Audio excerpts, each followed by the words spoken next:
Blessed morning, everyone. Happy Resurrection Sunday, and welcome to Coaching Think Talk. I am Coach Lyn from Life Coach Philippines, and this is Coaching for Emotional Safety. This coaching conversation is for people who are experiencing unhealthy emotions at the workplace due to unsafe working environment. And my mission is to have one life coach in every workplace so we can work together in creating a psychologically safe working environment. So thank you for joining me live today, and please leave your digital footprints by letting us know where you are coming from today. So please do tag a friend and circulate this video to help us reach more individuals who might be in need of what I'll be sharing for this session. You may also give some shout outs to people who want to greet and who you want to greet and reach out with some inspiring message, especially those people na naisip mo when you heard some words that I'm going to say or yung sa topic natin. And if you are watching this on a replay, please do comment #replay. I am streaming via Facebook page of Life Coach Philippines and YouTube channel Coach AI Connect. If you are new to our platform, please like, follow, and subscribe. So, again, our topic for this morning is about emotional safety, and we're going to focus on emotional energy. So, are you familiar with that emotional energy or emotional safety? Or is this the first time you heard that? So, let me know in the comment section below. And have you ever kept something from your partner, from your any of your family member, your boss, your coworker, because you were afraid of how they may react, and maybe you were afraid they make fun of you, criticize you, or tell you that you shouldn't feel the way you're feeling. And if this resonates, you're not alone. Okay, and as humans, we want to protect ourselves from hurt and pain. And sometimes the result in reactions that keep us from deepening our relationship with our partner or other people or our coworkers. Di ba? So, ganun siya. But in order for us to develop a closer relationship, we want to protect ourselves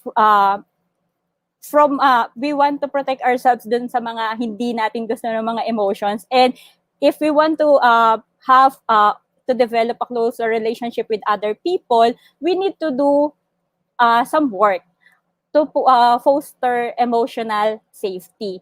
And that is what I am going to share with you this morning.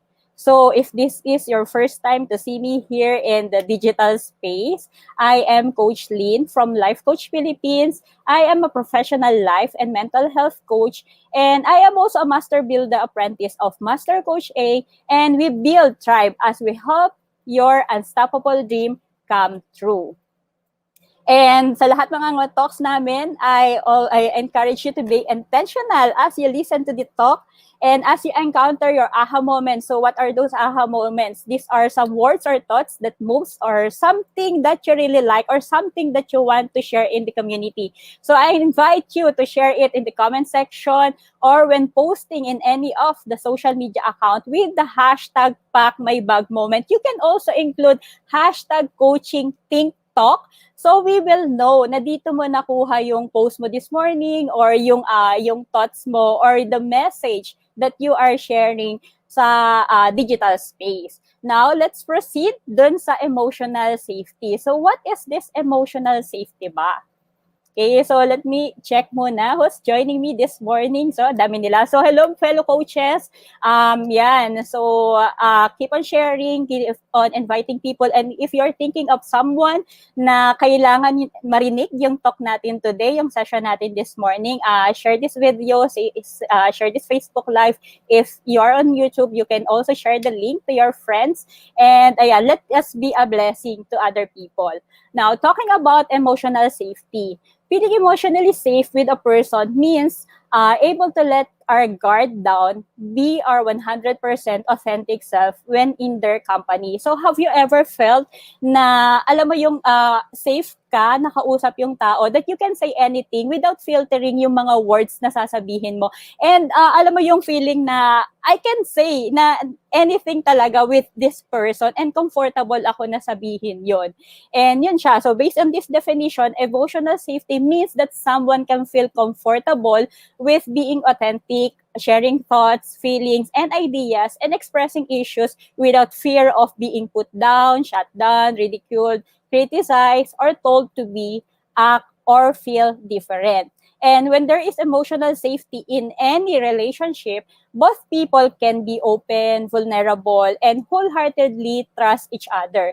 They feel comfortable, relaxed, and above all, safe. And that's what we want to achieve. Now, let us check. Like, for example, kapag may kausap ka ba na, for example, office mate mo, open ka bang nasasabi yung mga simpleng statement natin, yung gutom na ako, gusto ko pang kumain, gusto ko pa na extra rice, yung mga ganun, di ba? Simple statement siya. Pero, nafe-feel ba natin na ganun tayo ka-safe with other people? Or do we have that emotional safety? So, what does it mean to be emotionally safe? And how can you spot an emotionally safe person? So, dito, sabi dito, according sa kay John Amodeo, a psychotherapist, sabi niya, feeling emotionally safe means feeling internally relaxed with a person. Internally relaxed, meaning you are confident na kasama yung tao na yon. And we feel to let down our guard and show our authentic self, including our hurts, fears, and longings. And when we feel safe with a person, we don't need to be so defensive because there is little to defend against. And as we feel consistently held with respect, kindness, and caring, we relax with a person. As we trust that our partner or a friend has the intention, interest, and capacity to see us, hear us, understand us, even if they fall short sometimes, we relax more and more with them, which strengthens the foundation for intimacy. And how about you? By reading this, yung sa article na to, yung sa statement niya, are you thinking of that one person na comfortable tayo to share anything, na comfortable tayo na mag-share ng mga feelings natin, emotions, idea, and how can you spot an emotionally safe person? Ikaw, ano yung mga strategies or yung ano yung feeling natin, paano natin nasasabi na itong taong to ay emotionally safe na person? Or ikaw mismo, ako ba, natanong ba natin sa sarili natin yun na, ako ba, kamusta ba ako kapag kausap ako ng ibang tao? Do they feel safe pagka ako yung kausap nila? Do they feel comfortable if they are sharing ideas with me? So yun, meron ako dito mga examples on how can we spot an emotionally safe person. Yung first, they encourage you to express your feelings and accept them. So they're never judgmental and dismissive of your feelings, but rather they respect and accept them even if they don't like or disagree with them. And next, they're direct in communicating their needs and feelings. More specifically, an emotionally safe person is direct and honest communicating their feelings, needs, and thoughts. And they don't leave you wondering what is happening inside their heads, and they make sure their communication is clear and consistent. And alam mo yung tao na kausap mo na hindi na habang sinasabi mo yung mga thoughts mo, hindi mo naiisip na teka ano bang iniisip na tong tao na to sa akin, kasi pagkausap mo sila, alam mo alam mo na kapag may against or hindi siya nagustuhan sa sinabi mo, maa-address niya rin yun sa'yo agad. So, you feel comfortable sharing. And next, yung masasabi natin na emotionally safe yung isang tao if they view you as an equal and not a competitor. Ito madalas sa atin, lalo na in the workplace, na sometimes ayaw natin mag-share ng idea, ayaw natin mag-share ng anything because we think of that other people, yung coworker natin, na competitor natin sila, and hindi tayo equal. Yun. An emotionally safe person values equality more than anything. And equality in a relationship means that person's needs and interests are respected and met to a reasonable degree as opposed to just one person domineering or trying to control elements of the relationships. Okay, so walang control dito. Alright, and yung another thing on how can we spot or how can we say na yung isang tao ay emotionally safe na person? Ito yung pinakagusto ko talaga. They respect your need for privacy and space.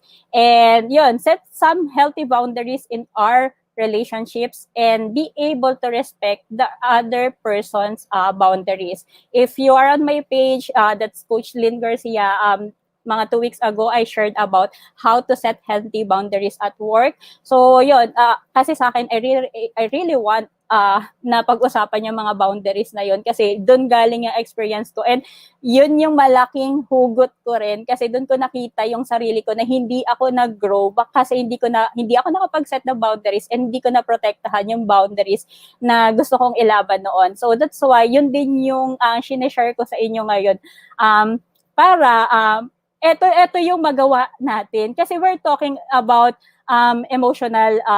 emotional safety. And pagka sinabi kasi natin na emotional safety, ito yung nasa emotions natin and ito yung hindi nakikita. So before, during sa Life Coaching Access, I talk about hashtag safety moment, safety leadership at the workplace. And that sa session na yon, I clearly explain na when we talk about physical safety, mabilis siyang i-address. Like for example, may nakakalat lang dyan na dulas, may mga physical hazards. Madali siyang ma-address kasi nakikita siya, visible siya. So alam mo kapag may nakakalat, like for example, basa or what, alam mo na pag hindi siya na-address agad, may possible na ma-aksidente, madulas, or something.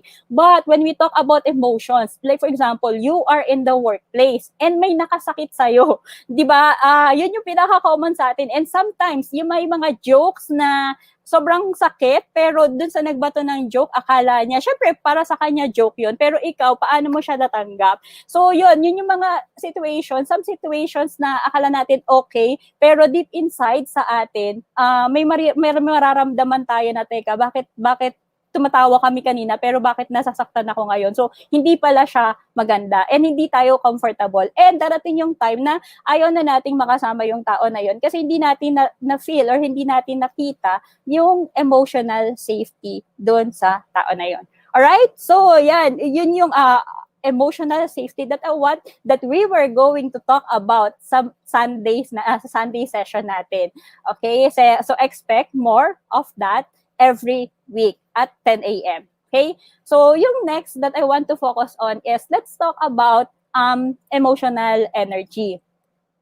So, are you familiar with emotional energy? And ito, pag pinag-usapan natin siya based on definition, dito sa mga presentations ko, you can take a screenshot, sorry.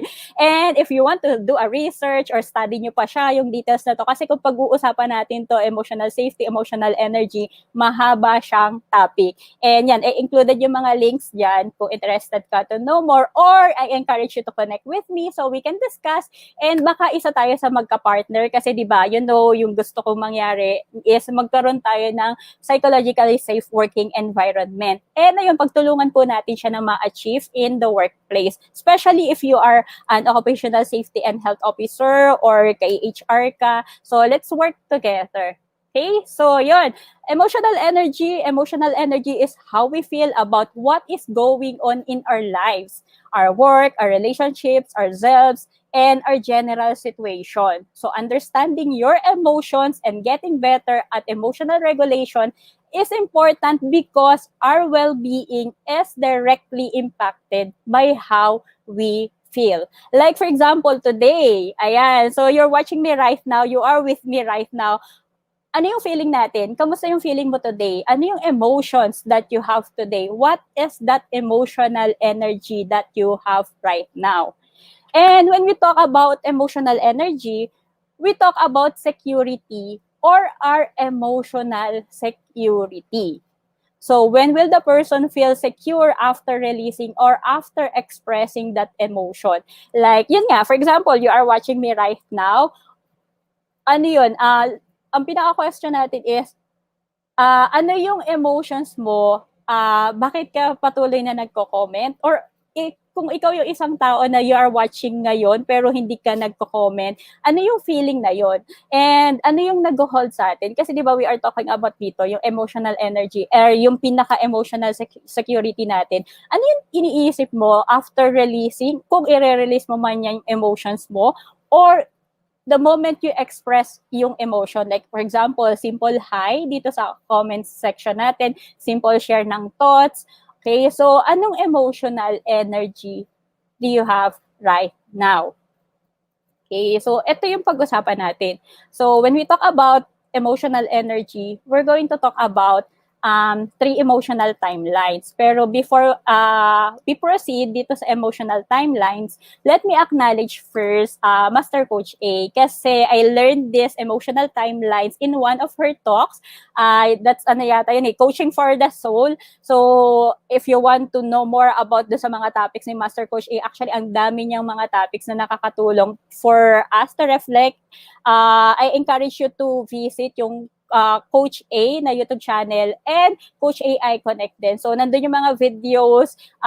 Di ba ngayon we are still in quarantine, ECQ ulit, extended. And ayan, kung naubos mo na lahat ng mga papanoorin mo, I invite you to watch yung mga videos ni Master Coach A para ayun, marami din tayo makuha mga information, marami tayong matutunan, and marami din tayong ma-share sa ibang tao or kahit sa mga family members natin. So, going back, okay, so 3 emotional timelines. Ano ba yung mga timelines? Kapag ka-involve yung emotional energy, ano emotions yung pinag-uusapan natin? And ano itong mga emotional timelines? So, ayan, yung first is the timeline of the past. When we talk about the past, the emotion that you've got there is guilt.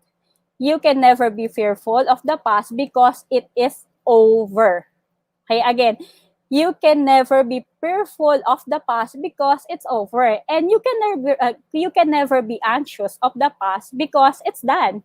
So, emotional guilt, yung past, yung ma-feel natin dito, hindi siya fear, hindi siya anxiety. And when we are going to move into present, yung timeline of the present, the emotion that you are feeling is fear because this is imminent. And this is what is in front of you. This is what you are getting. This is what your physical lens is seeing. And nandito ka talaga sa situation na to kasi ito yung present. Like, right now, you are watching itong Facebook Live, or if you are going to watch it on a replay, yun pa rin yung present mo. And you cannot be guilty about your present. Kasi this is your present, di ba? Hindi, wala ka pang ginagawa, or ito yung present mo, ito yung nangyayari ngayon. So, hindi ka magiging guilty kasi how can you be guilty? Okay? So, yun. And you cannot be anxious of something if you are in the present. Kasi nga, eto ka ngayon sa present. Okay ba? So, yun. Kung nakaka-connect po tayo, comment lang tayo ng #connecting. And if you have questions or clarifications, ayan, let me know in the comment section below. And last is, yung pang third natin is the timeline of the future. So, kanina meron tayong past, next may present, which is today, and etong moment na to ngayon. And then, the timeline of the future. Kailan ba tong future na yan? Pwedeng bukas, pwedeng mamayang gabi kasi hindi pa naman siya nangyayari, di ba? So, yung present mo, ito talagang moment na to. So, the moment you start feeling anxious, you are already moving into the timeline of the future. You can only be anxious of what is yet to come. And in the present, it's not anxiety. Today, kunyari ngayon, talaga, hindi siya anxiety. If you look at your emotions, you are fearful. And your response is coming from the space of fear. Now, if you look into the future, like for example, tomorrow, you are coming from the space of the unknown. Okay? Unknown kasi we really don't know what is going to happen sa future na yan. Okay? And therefore, your response to that is anxiety. You are anxious about the unknown because you don't know what will happen in the future. You are anxious because you cannot be in control. Diba as human, lagi ang gusto natin, tayo yung may control. And kapag wala na tayong control dun sa isang bagay, minsan ano na tayo, dun na tayo nagpapanik, dun na tayo nagkakaroon ng iba't ibang reaction. And same dito, if we're going to talk about the future, anxiousness yung nafe-feel natin kasi wala tayong control. Hindi natin masasabi. Like for example, how many plans you have right now, kahit ang dami mong sinulat sa planner mo, sa journal mo, hindi naman tayo sure na aabutin tayo bukas, di ba? So, yun. Kaya, yan yung mga anxiousness na nafe-feel natin. Alright? So, the only thing that is real is now. Again, the only thing that is real is now. Today is real. This Facebook Live is real. You are real. It's real that you are watching me right now. It is real that you are connecting dito sa mga viewers natin. So, yun yung totoo. Yun yung reality. Yun yung present na sinasabi natin. Yung present is yung now, as in ngayon. And I want to encourage you to pause and acknowledge your emotions right now. I want to make you feel connected in the present or acknowledge natin yung present natin. How are you in the present? How are you today? How are you at this moment? Anong emotions meron ka? And if you are not comfortable to share the emotions that you have right now, okay lang kahit hindi mo siya i-post dito sa comment. But I encourage you to really take time to post, to reflect. Anong emotions meron ka right now? Okay? So, think about that. Tanongin mo si self mo. Self, ano bang emotions meron tayo ngayon? Okay? And again, 3 emotional timelines, yung past, yung guilt, yung present fear, and future is anxiety. Now, what emotions do you have right now? And remember that emotions have energy. The question is, what energy are you sending? What energy are you sending to other people? What energy are you sending to your coworker? What energy are you sending pwedeng sa family member mo? And more importantly, what energy are you sending to yourself? And remember, emotions have energy, and what we focus on, we fuel. Okay?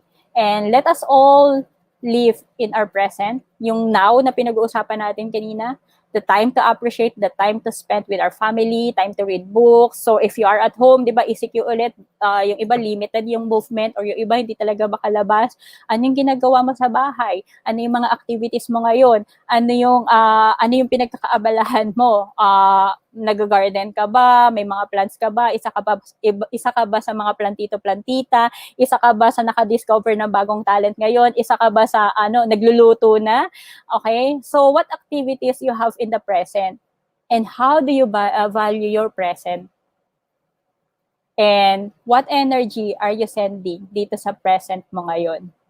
And what energy are you releasing in terms of your emotions? Kanina I asked, what emotions do you have right now? Now, what energy are you releasing in terms of your emotions? Nire-release mo sa sarili mo, nire-release mo yung sa ibang tao. And are you having a positive energy? Are you giving negative energy? Or where are you right now? And what triggers do you accept? What triggers do you tolerate? What triggers do you allow in your space right now? Or are you allowing triggers? And how are you feeling right now? Honestly, how are you feeling right now? And what are you thinking right now? Are you thinking of the past? Are you thinking of what you have done yesterday? Or are you thinking of tomorrow? Are you thinking of your groceries? Or are you thinking of going to work, lalo na sa Monday? Are you thinking of ECQ? Are you thinking of COVID? Are you thinking of pandemic? Are you thinking of the extension of ECQ? Extension ulit? And are you thinking of how will you be tomorrow? Are you thinking of, will I still survive in the coming days? So what are you thinking right now? And what is it that you are feeling right now? First question, what are you thinking right now? And what is that you are feeling right now? Right now, as of the moment, yung now natin. So right now, if you are experiencing the feeling of fear, talk to yourself. Self. Like, yan, tapikin mo na si self mo, di ba? Para alam niyang kinakausap mo siya. Self, why are we fearful? what is it in front of us? Kung yun yung feeling mo. So, ayun, assess mo muna, ano yung current feeling mo? Ano yung nararamdaman mo ngayon? Then ask yourself, if you are fearful, ask yourself, why are we fearful? And let me encourage you today, let us come in the space of security. So, at home, kamusta tayo? Yes, we are still in pandemic, and yesterday we're still the news na extended ulit yung ECQ sa NCR area, NCR Bubble Plus, no? So, yun.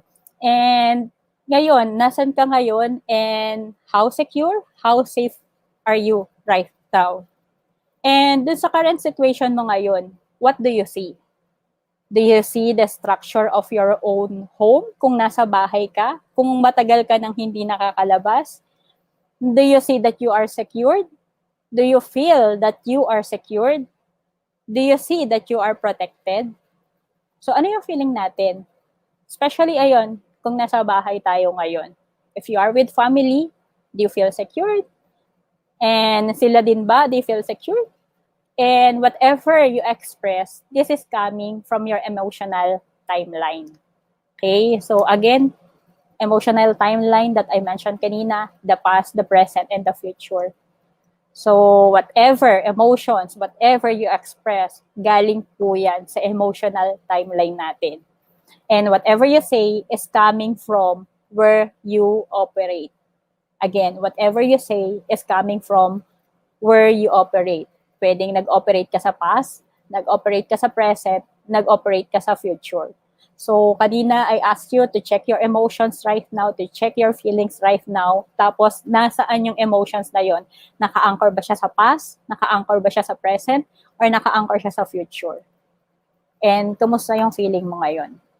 Okay? And yan, what energy are you sending? So, when we talk about energy, meron two kinds of energy. We have constructive and destructive energy. And emotional energy can be destructive and can also be destructive depending on how you put it in your space. Okay? So when we talk about emotional safety, when you release that energy, it is supposed to be in the context of security. And many times, the danger or the limitation or the conflict, the not so good thing about emotional expression is that when a person is mentally challenged and the expression of emotion, the expression of oneself is already very challenging.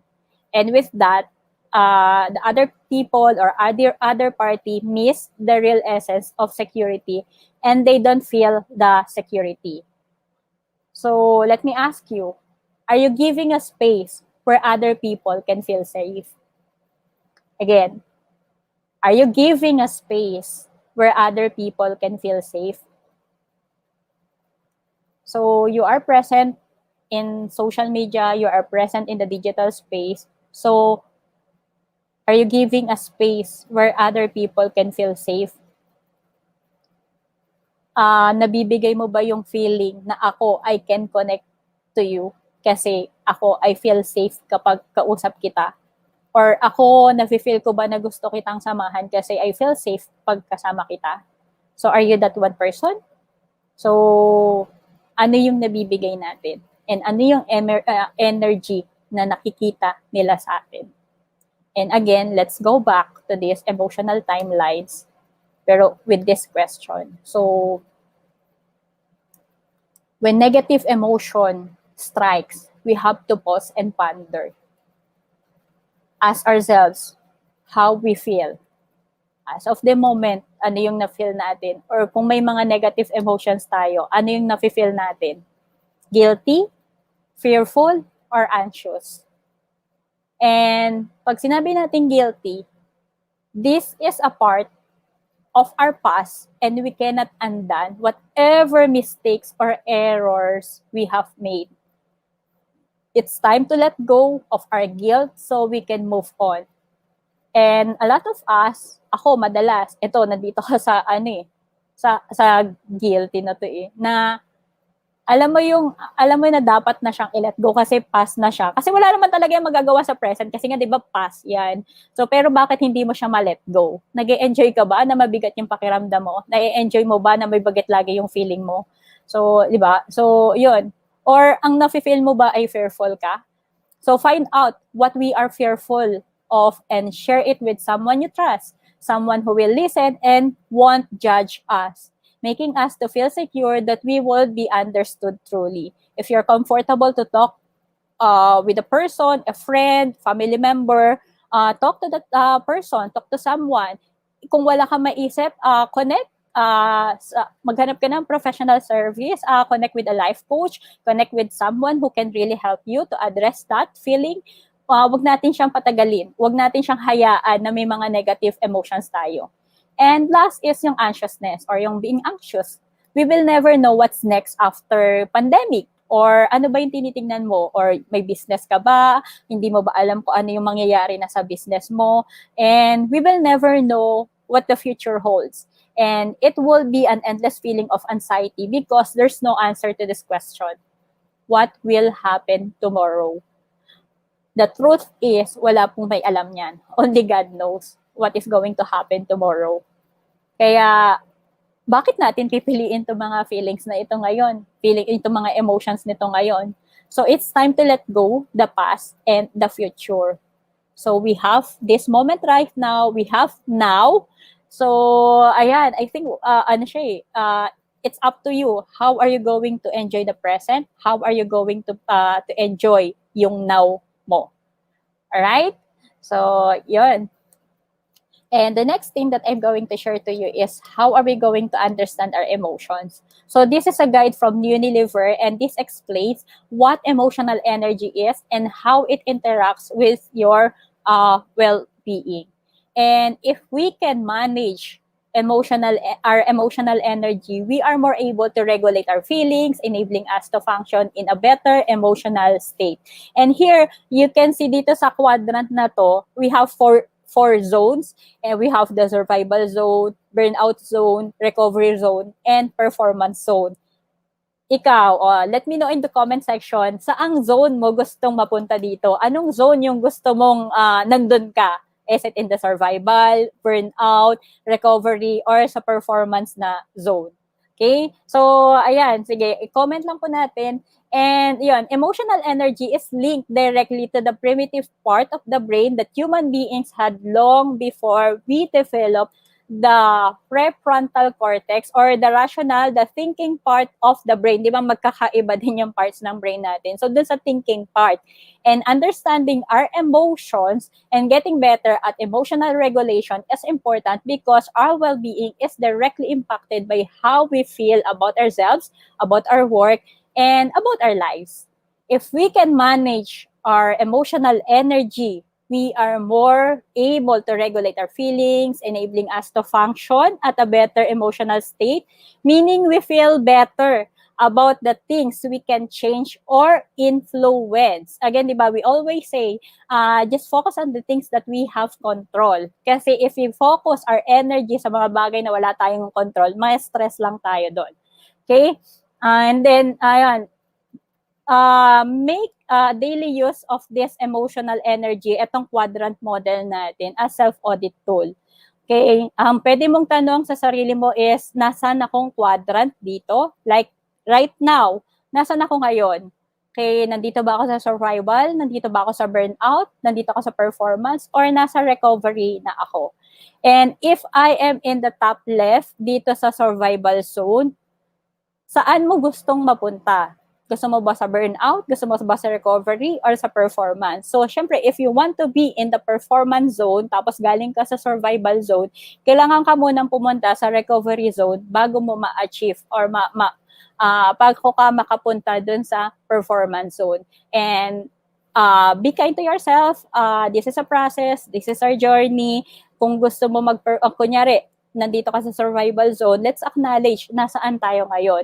And pag na-acknowledge natin siya, na-accept natin siya, it's a good sign na, ayan, makaka-move din tayo. Alright? And, ayan, ang important doon is, we are committing to ourselves na gusto nating mag-move. Kasi ibang scenario, kung na-acknowledge mo na nandito ka sa survival zone, pero you don't want to do something, diba? So, ibang situation yon. But if you really want to move on the performance zone, let's say nandito ka survival, you need to undergo yung process din. And yan, pwedeng dumaan ka na sa recovery zone hanggang makarating ka sa performance zone. And that's how life coaching will help you. Kasi nga, it's a journey. And as life coaches, titignan natin na ano ba yung current reality mo right now. Nasaan yung point A mo and ano yung point B mo. So for example, point A mo is survival zone. You want to go sa point B which is the performance zone. So yung gap na yun yung tinatawag natin na journey. Anong journey yung pagdadaanan mo? Anong process yung pagdadaanan mo para makapunta ka dun sa performance zone? And check in with yourself regularly. How are you feeling? Para makita mo rin yung progress, makita mo yung journey mo, and makita mo nasaan ka na. And time will come na ma-achieve mo na nandito ka sa performance zone. Alright? So, ayan, again, connect with us if you want to know more about this. Nandito yung number ni Coach Rizel. Ay, hindi ko gano'ng mabasa. So, number ni Coach Rizel is 0917-586-1661. So, pagka may mga ganitong emotions, like yung emotion mo right now is you want to connect na, message na po agad, or PM mo po itong page na to, or PM me later. I'll share yung mga contact details ko. Right. So, that's how are we going to understand emotion. And eto, mas maganda talaga dito in understanding our emotion, we journey with other people. Hindi lang po siya sa sarili natin. Kasi di ba mahirap i-assess din yung sarili natin. Minsan, nasa in denial stage pa tayo, ayaw pa nating aminin na ito talaga yung nararamdaman natin pag may mga ganitong situation. So, we need to have an accountability partner din. Alright? So, yung next natin is, this is what I want to highlight, ecology matters. And ecology is important. So, yun, ito yung palagi naming sinasabi sa community. And, you know, someone's capable of providing you with emotional safety when they respect your boundaries and don't make you feel like you have to justify them and defend yourself. And they also understand that sometimes you might need some space and time and will freely give them both to you without being intrusive, intimidating, or starting to doubt your feelings. And let me ask you these questions. First, are you in the nurturing ecology? Kamusta yung ecology mo right now? What ecology do you have? Nasaang space ka? And do you have a welcoming space? Yun. May welcoming space ba tayo? And are you in the state where you can express yourself with someone? So I invite you to, before I end, I encourage you to take an inventory of the people that you can talk to. Lalo ngayon, di ba, it's Sunday, it's Resurrection Sunday. Give yourself time na mabuhay din yung mga natin, yung mga kausap natin, yung mga inventories natin. So, sino yung mga people na mga alam mo yung komportable kang tawagan, komportable kang i-chat, komportable kang kausapin, komportable kang i-text, kung may mga nagte-text pa ngayon, tawag, text, ganyan. Okay, so list down those people na eto yung comfortable akong kausapin. And hindi lang basta comfortable kang kausapin. In every season of our life or in every challenges that we are facing, di ba, sometimes may iba-iba tayong pangalan or may iba-iba tayong tao na naiisip kapag may ganong situation sa buhay natin. Like, for example, down ako ngayon. May mga tao na alam kong open ako, comfortable ako silang kausap, pero pagka ito yung situation ko, hindi ko kayang i-open to sa kanila. So, yan, list down those people. Take inventory of the people that you can talk to. Yung parang support system mo. And what kind of energy are you releasing? Ito yung isang question din kanina eh. Remind ko lang ulit kayo in case hindi niya siya nasagot. So, what kind of energy are you releasing? Are you releasing confidence? Are you releasing motivation? Or are you releasing fear? Are you releasing anxiety? Okay, and you need to understand what keeps you going. Ano ba yung ano yung, di ba yung lagi sinasabi sa commercial, para kanino ka bumabangon? Ito, what keeps you going? Bakit ka ganado pa rin bumangon sa umaga? Bakit ang dami mo pa rin dreams? Bakit nangangarap ka pa rin? Bakit ito pa rin yung mga gusto mong gawin? So, what keeps you going? And take inventory of your reasons to continue. So kanina, take inventory of the people that you can talk to or that you can connect to, yung support group mo. Yung ngayon is take inventory of your reasons to continue. Alright, so yun.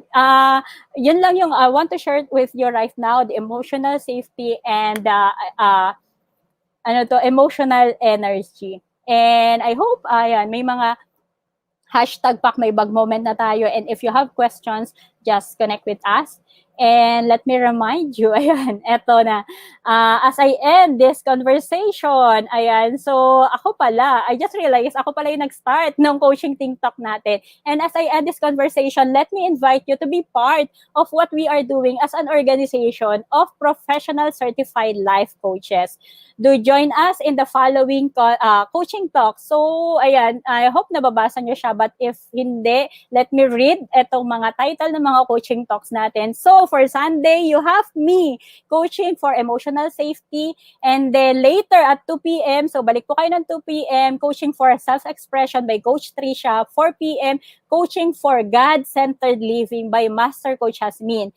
And eto, everyday po yan. Ang time natin, 10 a.m., 2 p.m., and 4 p.m. And yan, so you have different topics na I'm sure makaka-connect po kayo. And if you know if you have friends na alam nyo na kailangan din po ng session na to, kailangan po ng talk na ito, share it with them. You can take a screenshot of this poster para makita nyo po kung ano yung mga coaching talks na meron dito. So yung binasa ko kanina, that's for Sunday. So we have Monday, Tuesday, Wednesday, Thursday, Friday, and Saturday. Ayan. So para po yan sa inyo, that's our gift for you para we can bless more people, and you can be a blessing to them also by sharing yung poster natin, by sharing yung talks natin, by sharing etong session natin ngayon. Right? So, yun. And as always, yan, kung may mga questions po kayo, if you need to connect with a life coach, here's my contact details, here's my Facebook account, email ad, and contact number. Dun sa Facebook account ko, Facebook page is Coach Lyn Garcia. Facebook personal account, eto po yan. Nilagay ko yung link kasi when you search Lyn Garcia sa Facebook, marami pong lumalabas. So yan, type nyo na lang yung link para ako po talaga yung makakausap nyo. And yun, don't forget, strive not to be like other people, but strive to be a better version of yourself. You are created for greatness. You are created for a purpose. Be the kind of person God created you to be. Once again, this is Coach Lyn for Life Coach Philippines for coaching TikTok. Coaches like us think and talk like this. This is us from the Philippines. Love, bam, boom, bye!